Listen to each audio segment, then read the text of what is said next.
सिंध जी मुख़्तलिफ यूनिवर्सटीज़ में जेके पढ़ंदड़ थरी शागिर्द आहिनि उहे इस्लाम कोर्ट प्रेस क्लब आॾो एहतजाज करे रहिया आहिनि।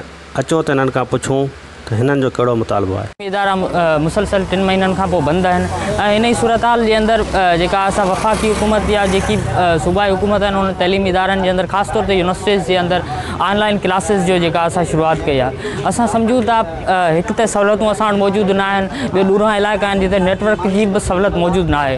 हिन सूरत हाल जे अंदरि ऑनलाइन क्लासिस हिकिड़ो तइलीम दुश्मन अमल थींदो।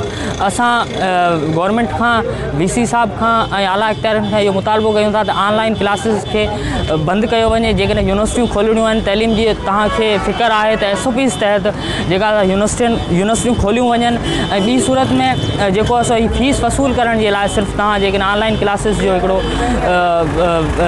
ड्रामो कंदा त हिन ड्रामे जी शदीद मज़म्मत थींदी। असां एहतजाज कंदासीं, असां रोडनि ते ईंदासीं। सिंधी यूनिवर्सिटियुनि पारां शुरू कयल ऑनलाइन क्लासिस वारो ड्रामो बंदि कयो वञे ऐं थर जे शागिर्दनि खे बुनियादी सहूलियतूं जेको बुनियादी सहूलियतुनि खां महरूम आहिनि उन्हनि खे बुनियादी सहूलियतूं ॾिनियूं वञनि। ॾिसो पिया इस्लाम कोर्ट जा सभु शागिर्द दोस्त गॾु थिया। हिननि जो पुरज़ोर मुतालबो आहे त ही ऑनलाइन क्लासिस जे नाले ते जेको ड्रामो रचायो वियो आहे इहो शागिर्दनि सां सरासरी नाइंसाफ़ी आहे। तव्हां ॾिसो थरपارڪر हिकिड़ो पसमानदा एरिया आहे जिते प्रॉपर नेटवर्क जी रेंज बि अवेलेबल न आहे। उन ई विच में इहो ऑनलाइन क्लास अटेंड करणु शागिर्दनि लाइ हिकिड़ो अज़ाब खां वधीक कुझु न आहे। ऐं असांजो इहो पुरज़ो ऐसी कमरनि में बि इहो फ़ैसिला या इहो अमराना हुकुम जारी करणु त ऑनलाइन शागिर्द क्लासिस अटेंड कनि। तव्हां ॾिसो त खोड़ सारा शागिर्द अहिड़ा आहिनि जेको इंतिहाई हेठी सेक्टर जी ज़िंदगी गुज़ारनि था। उन्हनि वटि अहिड़ा कीपैड आईफोन मोबाइल्स या अहिड़ा मोबाइल्स ऐं महांगा पैकेज उहे अफोर्ड ई नथा करे सघनि। पहिरीं खां उहो गुरबत जी ज़िंदगी गुज़ारनि था। उन जे विच में ॿियो असांजो मुतालबो इहो आहे त इन ई लॉकडाउन वारी सूरत हाल में जेको बि टाइम थियो आहे इन में शागिर्दनि जी फ़ी जल्द खां जल्द माफ़ु कई वञे ऐं उन्हनि खे रिलीफ ॾिनो वञे। छो त शागिर्द तव्हां ॾिसो थरपارڪر जा इंतिहाई पसमानदा एरिया सां वाबस्ता आहिनि। उहे अक्सर करे हुते मुख़्तलिफ़ पार्ट टाइम्स जॉब करे पंहिंजी फ़ी अरेंज कनि था। सो असांजो इहो पुरज़ोर मुतालबो आहे गवर्नमेंट ऑफ सिंध खां एजुकेशन मिनिस्टर खां त जल्द खां जल्द इहो ऑनलाइन क्लासिस वारो ड्रामो बंदि कयो वञे ऐं पुरज़ोर हिकिड़ो शागिर्दनि खे रिलीफ ॾिनो वञे।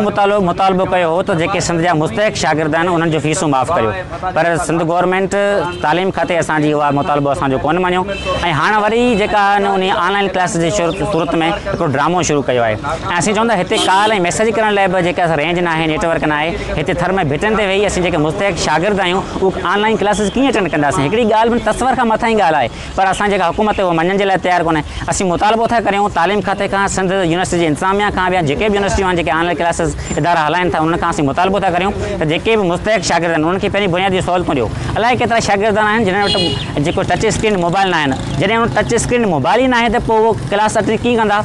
या जेके सफ़ा मुस्तहिक़ शागिर्द आहिनि जिन वटि पैकेज करण लाइ पैसा न आहिनि त उहो पैकेज करे उहो तव्हांजी ऑनलाइन क्लासिस कीअं अटेंड करे सघंदा। तव्हां फीसूं बि माफ़ु नथा करियो, उतां हज़ारनि में फीसूं वठो था, वरी ऑनलाइन क्लासिस बि शुरू करियो था। असीं जेके मुस्तहिक़ शागिर्द आहियूं थर जा, पोरित, मिसकीन, ग़रीब ऐं सॼी सिंध जा, असीं सिंध गवर्नमेंट खां, तालीम खाते खां, सिंध यूनिवर्सिटी जी इंतिज़ामिया खां या ॿियूं जेके बि यूनिवर्सिटियूं आहिनि उन खां इहो मुतालबो था करियूं त ख़ुदा महिरबानी करे असां जेके मुस्तहिक़ शागिर्द आहियूं उन्हनि जो आवाज़ ॿुधो ऐं हीअ जेका ऑनलाइन क्लासिस जेका शुरू करियो था इहो ज़रूरु शुरू करियो, पर पहिरीं बुनियादी सहूलियतूं मुहैया करियो, पोइ इहो सिस्टम शुरू करियो।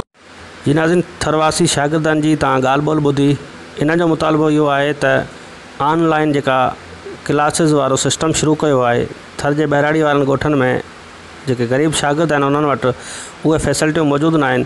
हीअ सिंध हुकूमत खां मुतालबो कनि पिया त ऑनलाइन सिस्टम जेका शुरू कयो आहे इन खे फौरी तौरु ख़तमु करे ऐं जेके शागिर्द आहिनि जेके ग़रीब आहिनि लॉकडाउन वारी सूरत हाल में जेके पंहिंजी फीस जेके जमा नथा कराए सघनि उन्हनि जी जेका फ़ीस आहे उनखे माफ़ु कयो वञे ऐं ऑनलाइन सिस्टम जेका आहे उन में जेका कमियूं आहिनि, कोताहियूं आहिनि उन्हनि खे जेका ख़तमु करे शागिर्द जेके आहिनि उन्हनि सां इंसाफ़ फ़राहम कयो वञे। गाज़ी बजीर, इस्लाम कोर्ट।